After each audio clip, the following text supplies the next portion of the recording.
സ്വതന്ത്രമാക്കണം.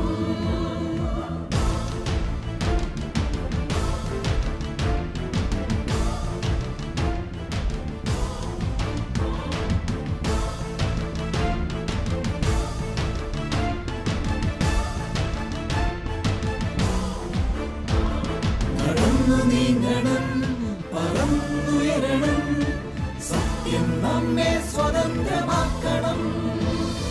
സഭയെന്നും വളരണം, വചനമൊഴുകണം, ലോകമെന്നും ശാന്തി പകരണം. രക്തമൊഴുക്കി അവൻ വളർത്തിയ തിരുസഭ വീണ്ടും വളർന്നുയരണം. നടന്നു നീങ്ങണം, പറന്നുയരണം, സത്യം നമ്മെ സ്വതന്ത്രമാക്കണം.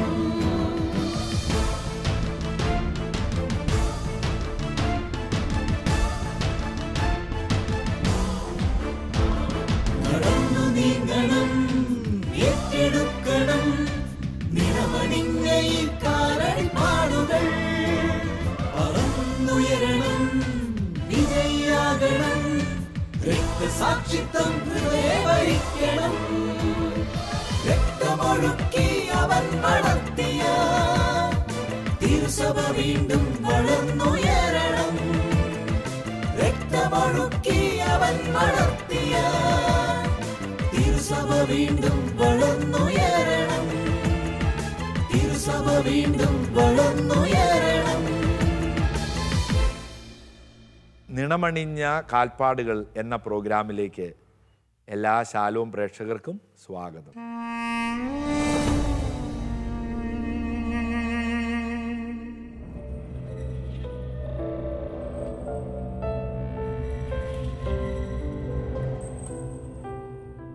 രക്തസാക്ഷികളുടെ ചുടുനിണത്തിലാണ് സഭ എന്നും വളർന്നിട്ടുള്ളത്, എപ്പോഴും വളർന്നുകൊണ്ടിരിക്കുന്നത്.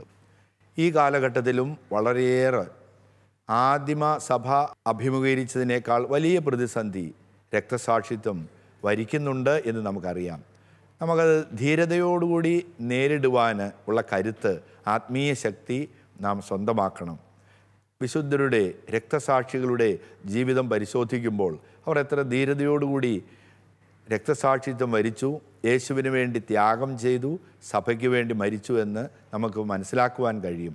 അത് ഈ ഒരു തലമുറയിൽ വലിയ വെല്ലുവിളി നേരിട്ടുകൊണ്ടിരിക്കുന്ന ഒരു കാലഘട്ടത്തിൽ നമുക്കത് ഏറ്റെടുക്കാൻ കരുത്ത് നൽകും.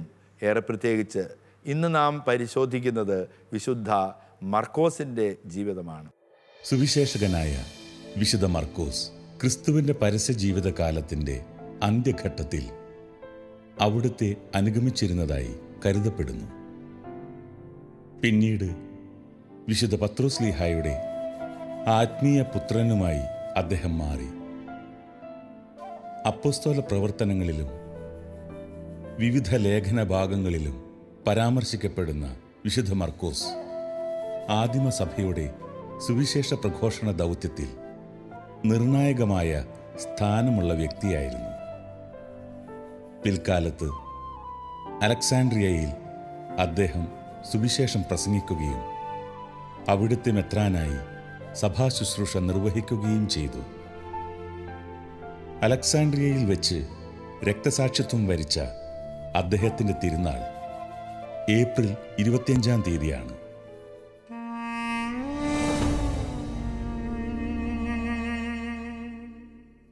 പിതാവേ, ആരാണ് വിശുദ്ധ മർക്കോസ്? വിശുദ്ധ മർക്കോസിനെ കുറിച്ച് ഞങ്ങൾക്കൊന്ന് പറഞ്ഞു തരാമോ?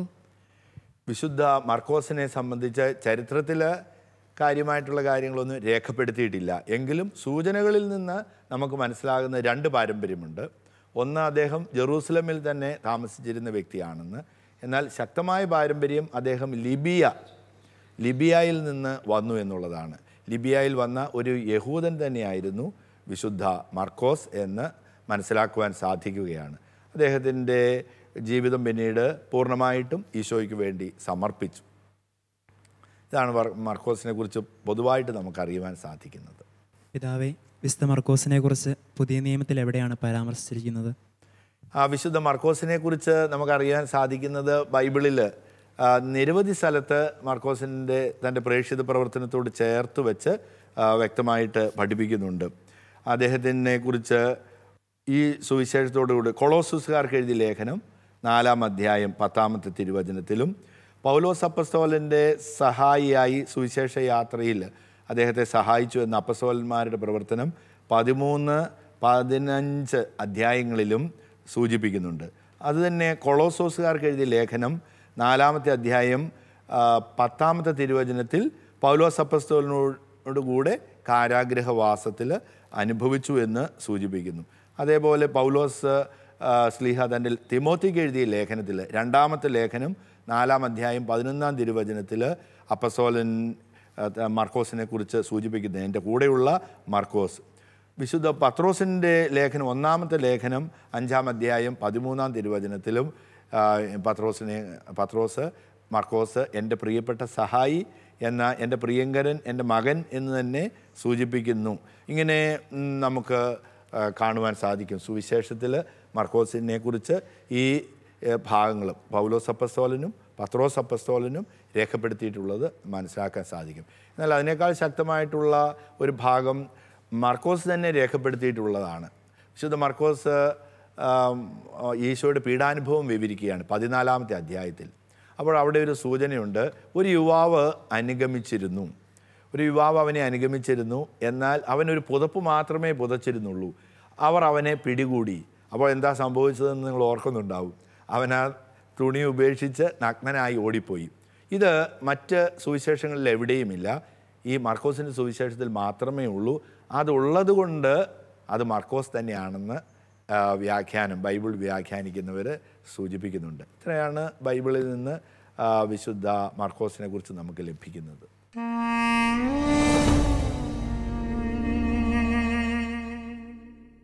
പിതാവേ, വിശുദ്ധ മർക്കോസിൻ്റെ പ്രേക്ഷിത പ്രവർത്തന മേഖലകൾ എവിടെയെല്ലാമായിരുന്നു? വിശുദ്ധ മർക്കോസ് പ്രധാനമായിട്ടും അലക്സാൻഡ്രിയയിലായിരുന്നു പ്രേക്ഷിത പ്രവർത്തനങ്ങൾ. എന്നാൽ പത്രോസ് ലിഹായുടെ ഏറ്റവും അടുത്ത അനുയായിയായിരുന്നു വിശുദ്ധ മർക്കോസ്. എന്നാൽ അതിന് മുൻപ് യേശുവിൻ്റെ ശിഷ്യന്മാരിൽ 70 ശിഷ്യന്മാരിൽ ഒരാളായിരുന്നു മർക്കോസ് എന്ന അനുമാനമുണ്ട്. 70 പേരിൽ ഈശോ 70 പേരെ നിയോഗിക്കുന്നുണ്ടല്ലോ. ആ 70 പേരിൽ ഒരാളായിരുന്നു മർക്കോസ്. അപ്പോൾ മർക്കോസിന് സാഹചര്യങ്ങളെല്ലാം നന്നായിട്ട് അറിയാമായിരുന്നു എന്ന് സൂചിപ്പിക്കുന്നുണ്ട്. എന്നാൽ മറ്റ് പാരമ്പര്യത്തിൽ പറയുന്നുണ്ട് മർക്കോസ് യേശുവിനെ കണ്ടിട്ടേ ഇല്ല എന്ന്. എങ്കിലും യേശുവുമായിട്ട് പരിചയമുണ്ടായിരുന്നു എന്ന് നമുക്കറിയാം.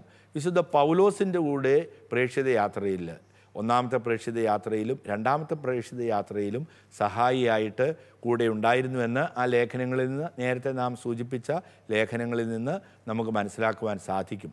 എന്നാൽ വിശുദ്ധ പത്രോസ് ലിഹായോടുകൂടെ സുവിശേഷകൻ മർക്കോസ് ഒരുമിച്ച് പ്രവർത്തിച്ചിരുന്നു. സഹായിയായിട്ട് എപ്പോഴും കൂടെ ഉണ്ടായിരുന്നു. കാരണം അദ്ദേഹത്തിന് ഗ്രീക്ക് ഭാഷ നന്നായിട്ട് അറിയാമായിരുന്നു. അപ്പോൾ ഗ്രീക്കുകാരുള്ള ധാരാളമുള്ള സ്ഥലങ്ങളിലെല്ലാം പോകുവാനും സഹായിക്കുവാനും പരിഭാഷ നൽകുവാനും അതോടൊപ്പം ബൈബിളിൽ പലതും ഗ്രീക്ക് ഭാഷയിലായിരുന്നല്ലോ. അത് വിവർത്തനം ചെയ്യുന്നതിനും അത് വായിച്ചു കൊടുക്കുന്നതിനുമെല്ലാം സഹായിക്കുവാൻ അദ്ദേഹത്തിന് സാധിച്ചിട്ടുണ്ട്. അപ്പോൾ തൻ്റെ പ്രേക്ഷിത യാത്രയിൽ അപ്പസ്തോലന്മാരോടൊപ്പം യാത്ര ചെയ്തു. പിന്നീട് അലക്സാണ്ട്രിയയിൽ വന്ന് ഒരു മെത്രാനായിട്ട് ശുശ്രൂഷ ചെയ്തു എന്നാണ് കണക്കാക്കുന്നത്. അങ്ങനെ അദ്ദേഹത്തിൻ്റെ ജീവിതം ഈ പ്രേക്ഷിത യാത്രയിലെല്ലാം പങ്കെടുത്തു. വളരെ ശക്തമായ അടിത്തറ നൽകി പിന്നീട് അവിടുന്ന് അലക്സാണ്ട്രിയയിൽ ശുശ്രൂഷ നിർവഹിച്ചു എന്ന് കരുതുകയാണ്. പുതിയ നിയമത്തിൽ വിശുദ്ധ മർക്കോസിനുള്ള സ്ഥാനം വലുതാണ്. ആദ്യ സുവിശേഷത്തിൻ്റെ രചയിതാവ് എന്ന നിലയിലും ആദിമസഭയിലെ സജീവ പ്രഘോഷകൻ എന്ന നിലയിലും ലോകാവസാനത്തോളം അദ്ദേഹം സ്മരിക്കപ്പെടുമെന്ന് തീർച്ച. വിശുദ്ധ പൗലോസിൻ്റെ പ്രേക്ഷിത യാത്രകളിലും വിശുദ്ധ പത്രോസിനൊപ്പവും അദ്ദേഹം ഉണ്ടായിരുന്നതായുള്ള സൂചനകൾ അപ്പസ്തോല പ്രവർത്തനങ്ങളിലും ലേഖനങ്ങളിൽ നിന്നും നമുക്ക് ലഭ്യമാണ്.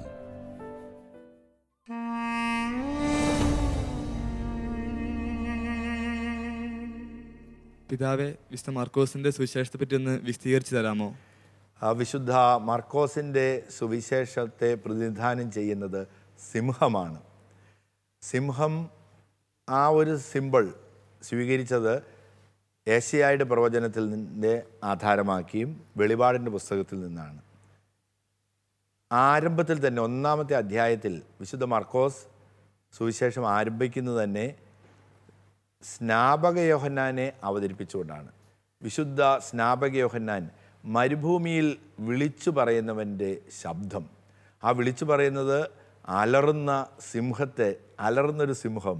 അപ്പോൾ എല്ലാവരെയും അണലി സന്തതികളെ എന്ന് ആണല്ലോ. ഈ വരാനിരിക്കുന്ന കോപത്തിൽ നിന്ന് ആരാണ് നിങ്ങളെ ഓടിയകലുവാൻ പ്രേരിപ്പിച്ചത് എന്ന് ചോദിക്കുന്ന ആ ഒരു ഇതാ എല്ലാ മരങ്ങളുടെയും വളഞ്ഞ വഴിയെല്ലാം നേരെയാക്കപ്പെടുന്നു, മരങ്ങളെല്ലാം വെട്ടി നിരത്തപ്പെടുകയാണ് ചെയ്യുന്നത്. ഇങ്ങനെ വളരെ ശക്തമായിട്ട് പ്രവചിച്ചതുകൊണ്ട് രാജാവിനെതിരെ ശക്തമായിട്ട് സത്യത്തിന് വേണ്ടി നീതിക്ക് വേണ്ടി ശബ്ദമുയർത്തിയതുകൊണ്ട് ഇങ്ങനെ ഒരു സ്വഭാവവിശേഷം സ്നാപക യോഹന്നാനിലുണ്ട്.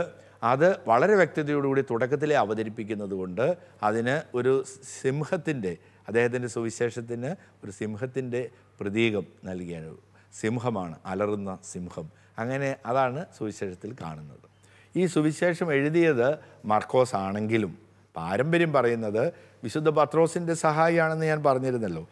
വിശുദ്ധ പത്രോസ് പറഞ്ഞു കൊടുത്തിട്ടാണ് ആ അനുഭവിച്ച കാര്യങ്ങൾ എല്ലാം. പത്രോസിൻ്റെ പ്രത്യേകമായിട്ടുള്ള നിർദ്ദേശമാണ് സുവിശേഷത്തിൽ കാണുന്നതെന്ന് പൊതുവെ കരുതപ്പെടുന്നു. ഈ സുവിശേഷം എഴുതിയത് പാലസ്തീനായുടെ പുറത്തുള്ള വിജാതിയർക്ക് വേണ്ടിയാണ്. ഈ സുവിശേഷത്തിൻ്റെ ലക്ഷ്യം തന്നെ ക്രിസ്തുവിൻ്റെ സ്നേഹത്തിൽ നിൽക്കുവാനും ക്രിസ്തുവിന് വേണ്ടി സജീവ സാക്ഷിയാകുവാനും രക്തസാക്ഷിയാകുവാനുള്ള വിളി ധൈര്യപ്പെടുത്തുന്നതിന് വേണ്ടിയാണ് ഈ സുവിശേഷം എഴുതിയത്. അപ്പോൾ ഏറ്റവും ആദ്യം എഴുതിയ സുവിശേഷം കാനോനികമായിട്ട് മത്തായി സുവിശേഷത്തിന്, ശ്ലീഹായുടെ സുവിശേഷത്തിന് ശേഷമാണെങ്കിലും ഈ സുവിശേഷമാണ് ഏറ്റവും ആദ്യം എഴുതിയത്. അപ്പോൾ അതുകൊണ്ട് ആ രീതിയിലുള്ളൊരു പ്രാധാന്യം ഈ സുവിശേഷത്തിന് നൽകുന്നുണ്ട്. അപ്പോൾ ഇതാണ് ഈ സുവിശേഷത്തിൻ്റെ ഒരു പശ്ചാത്തലം. യേശു ദൈവപുത്രനും ക്രിസ്തുവുമാണെന്ന ചരിത്ര വസ്തുതയുടെ പ്രഖ്യാപനമാണ് വിശുദ്ധ മർക്കോസ് തൻ്റെ സുവിശേഷത്തിലൂടെ ലക്ഷ്യം വെച്ചിരുന്നത്. ചരിത്രപരമായി ആദ്യമായി എഴുതപ്പെട്ട സുവിശേഷം എന്ന നിലയിൽ അദ്ദേഹത്തിൻ്റെ രചന സഭാചരിത്രത്തിൽ തന്നെ പ്രാധാന്യമർഹിക്കുന്നു. യേശുവിൻ്റെ മരണവേളയിൽ ശതാധിപൻ നടത്തുന്ന വിശ്വാസ പ്രഖ്യാപനം നാം വിശുദ്ധ മർക്കോസിൻ്റെ സുവിശേഷത്തിൽ കാണുന്നുണ്ട്. സത്യമായും ഈ മനുഷ്യൻ ദൈവപുത്രനായിരുന്നു എന്ന ആ പ്രഖ്യാപനം തന്നെയാണ് ആ സുവിശേഷത്തിൻ്റെ ആകത്തുക.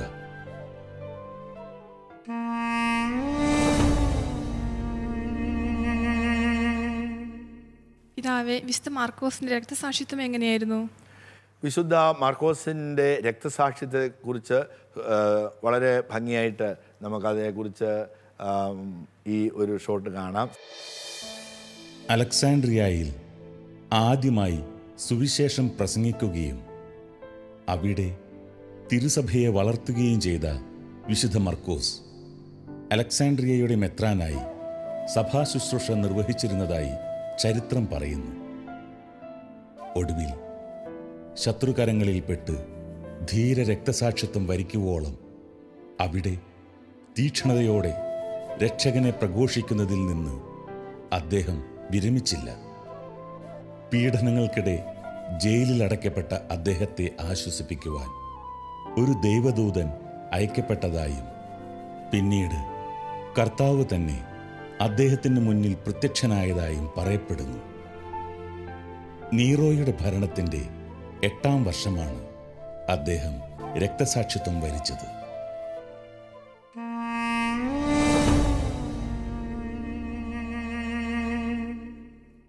അദ്ദേഹം അലക്സാൻഡ്രിയയിലാണ് ജോലി ചെയ്തിരുന്നതെന്ന് ഞാൻ പറഞ്ഞല്ലോ. അപ്പോൾ അലക്സാൻഡ്രിയയിൽ അദ്ദേഹം വിഗ്രഹാരാധനയ്ക്കെതിരായിട്ട് ഗ്രീക്ക് ദേവന്മാർക്കെതിരായിട്ട് പ്രസംഗിച്ചു. അപ്പോൾ അവരുടെ ഭക്തി, അങ്ങനെയുള്ള ദേവാലയങ്ങളിൽ പോകുന്നത്, ഇതിനെതിരെ ശക്തമായിട്ട് പ്രസംഗിച്ചപ്പോൾ അവിടെയുള്ള റോമൻ ചക്രവർത്തിയുടെ ആ കാലഘട്ടത്തിൽ തന്നെ അതുമായിട്ട് ബന്ധപ്പെട്ട അധികാരികൾ അദ്ദേഹത്തെയും കൂടെ ഉണ്ടായിരുന്നവരെയും ബന്ധിക്കുകയും തുടർന്ന് ഒരു കുതിരയുടെ വാലിൽ വിശുദ്ധനെ കെട്ടിയിട്ടു. അതിനുശേഷം നഗരത്തിലൂടെ കുതിരയെ ഓടിച്ചു. ഒരു ദിവസമല്ല, 2 ദിവസം കുതിരയെ ഓടിച്ചു. അങ്ങനെ ആ കുതിരയെ ഓടിച്ചപ്പോൾ സ്വാഭാവികമായിട്ടും കുതിരയുടെ പുറകെ കെട്ടിയിട്ടിട്ട് ഓടിച്ചാൽ എങ്ങനെയായിരിക്കുമെന്ന് നമുക്ക് അനുമാനിക്കാമല്ലോ. ശരീരം മുഴുവനും ഛിന്ന ഭിന്നമായിപ്പോയി. അങ്ങനെയാണ് അദ്ദേഹം രക്തസാക്ഷിത്വം വരിക്കുന്നത്. തുടർന്ന് അലക്സാണ്ട്രിയയിൽ അദ്ദേഹത്തെ സംസ്കരിക്കുകയാണ് ചെയ്തത്.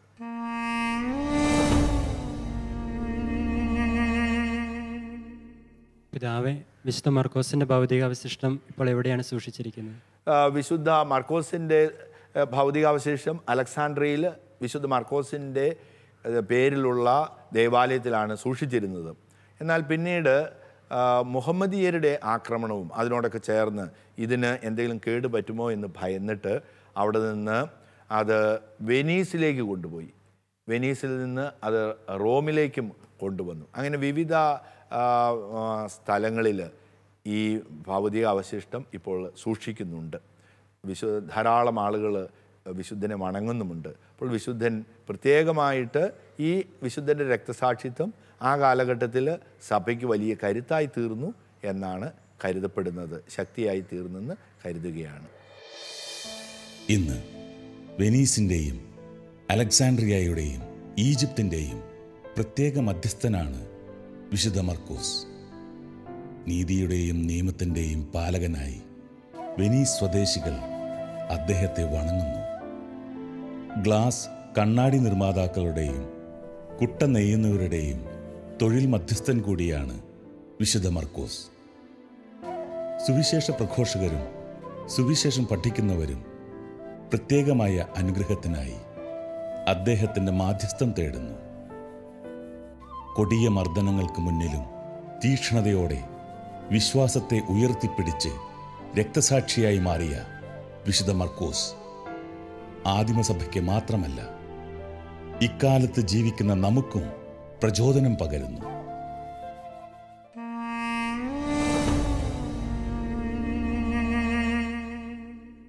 വിശുദ്ധനെക്കുറിച്ച് വിശുദ്ധ മർക്കോസിൻ്റെ രക്തസാക്ഷിത്വം നമുക്ക് ശക്തി നൽകുന്നതാണ്, കരുത്ത് നൽകുന്നതാണ്. വിശുദ്ധൻ സുവിശേഷ രചനയിലൂടെ തൻ്റെ പ്രവർത്തന മേഖലയിൽ പ്രേക്ഷിത പ്രവർത്തനത്തിലൂടെയും വലിയ നേതൃത്വമാണ് ആ കാലഘട്ടത്തിൽ നൽകിയത്. അദ്ദേഹത്തിൻ്റെ സുവിശേഷം യേശുവിനെ ഏറ്റവും അടുത്തറിയുവാൻ നമ്മെ സഹായിക്കുന്നതാണ്. പ്രതിസന്ധികൾ കടന്നു വന്നപ്പോൾ വിശ്വാസം ഉപേക്ഷിക്കുന്നില്ല, പകരം വിശ്വാസത്തിന് വേണ്ടി രക്തസാക്ഷിയാകുവാനുള്ള ശക്തി ദൈവം അദ്ദേഹത്തിന് നൽകി. നമുക്ക് പ്രത്യേകമായിട്ട് വിശുദ്ധനോട് പ്രാർത്ഥിക്കാം. അനുദിന ജീവിതത്തിൽ കണ്ടുമുട്ടുന്ന വലിയ പ്രതിസന്ധികൾ, ബുദ്ധിമുട്ടുകളിൽ ഞങ്ങളോടൊപ്പം ഉണ്ടായിരിക്കണമേ. ധീരതയോടുകൂടി അത് നേരിടുവാനുള്ള കരുത്ത് ഞങ്ങൾക്ക് നൽകണമേ എന്ന് നമുക്ക് പ്രത്യേകമായിട്ട് പ്രാർത്ഥിക്കാം. വിശുദ്ധൻ്റെ മാധ്യസ്ഥ്യം നമുക്ക് അപേക്ഷിക്കാം. വിശുദ്ധ മർക്കോസെ, ഞങ്ങളുടെ അനുദിന ജീവിതത്തിൽ ഞങ്ങളോടൊപ്പം അങ്ങ് ഉണ്ടായിരിക്കണമേ. ഞങ്ങളുടെ ജീവിതത്തിൽ ഞങ്ങൾ നേരിടുന്ന പ്രതിസന്ധികളിലും ബുദ്ധിമുട്ടുകളിലും ഞങ്ങളെ സഹായിക്കണമേ. ഞങ്ങൾക്കും രക്തസാക്ഷികളായി ജീവിതം സമർപ്പിക്കുവാനുള്ള കൃപ നൽകണമേ. അത് പരിശുദ്ധാത്മാവിൻ്റെ വലിയ ചൈതന്യത്താൽ നേടുന്നുള്ള അനുഗ്രഹം ഞങ്ങൾക്ക് നൽകണമേ. വിശുദ്ധ മർക്കോസെ, ഞങ്ങൾക്ക് വേണ്ടി പ്രാർത്ഥിക്കണമേ. രക്തസാക്ഷിത്വം ക്രിസ്തു മാർഗചരിച്ചോരനേക നിണമണിഞ്ഞ കാലടിപ്പാടുകൾ നൽകി നമുക്കായൊരു ദർശനം. രക്തമൊഴുക്കിയ കാലടിപ്പാടുകൾ പകർന്നു ലോകത്തിൽ മാതൃക. രക്തമൊഴുക്കിയ കാലടിപ്പാടുകൾ പകർന്നു ലോകത്തിൽ മാതൃക. നടന്നു നീങ്ങണം, ഏറ്റെടുക്കണം നിറമണിഞ്ഞ ഈ കാലടിപ്പാടുകൾ. പറന്നുയരണം, വിജയിയാകണം, രക്തസാക്ഷിത്വം ഹൃദയവരിക്കണം. രക്തമൊഴുക്കി അവൻ വളർത്തിയ തിരുസഭ വീണ്ടും വളർന്നുയരണം. തിരുസഭ വീണ്ടും